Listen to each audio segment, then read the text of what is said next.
नमस्कार, मी सुषमा तुमचं माझ्या चॅनलवर पुन्हा एकदा खूप खूप स्वागत करत आहे.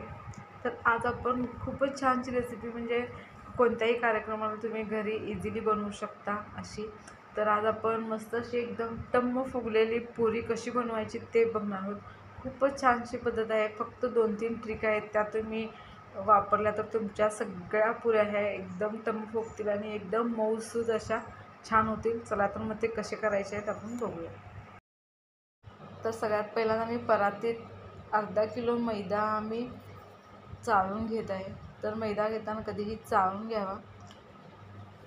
तर हा अर्धा किलो मैदा आहे तो आपण चाळून घेतला आहे आणि त्याच्यानंतर आपण एक अर्धा बाउल रवा आपण ह्याच्यामध्ये रवा पण आपण चाळून घेणार आहोत. तर हा रवा आपण ह्याच्यामध्ये वापरायचा आहे कारण रवा आपल्याला एकदम बारीक लागणार आहे. तर हा असा चाळून आपण रवा घेऊया आणि त्यानंतर ह्याच्यात आपण चवीपुरतं मीठ घालणार आहोत.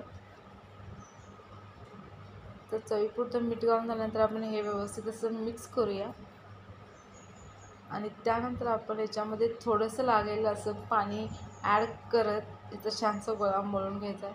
तर मळताना जास्त पाण्याचा वापर न करता पीठ हे एकदम मऊसूद आणि एकदम असं जाडसर मळून घ्यायचं जेणेकरून आपली पुरी छानशी अशी फुगली जाईल.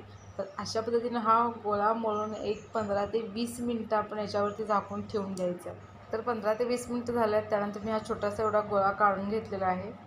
तुम्हाला हव्या त्या आकाराची तुम्ही पुरी बनवू शकता म्हणजेच लहान किंवा मोठी. आणि त्यानंतर आपण पिठाचा वापर करून म्हणजेच मैद्याचा वापर करून आपण ही पुरी छानशी अशी लाटून घेऊया. तर अशा पद्धतीने आपली पुरी छानशी लाटून झालेली आहे. तर मी गॅसवरती तेल गरम करत ठेवलेलं. तर आपण ही पुरी त्यामध्ये टाकूया आणि मस्त अशी तळून घेऊया.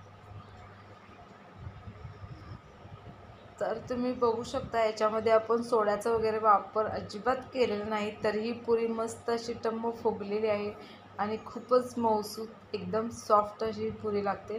तर तुम्हाला माझी ही रेसिपी आवडली असेल तर लाईक करा आणि चॅनलला सबस्क्राईब करायला विसरू नका. थँक्यू.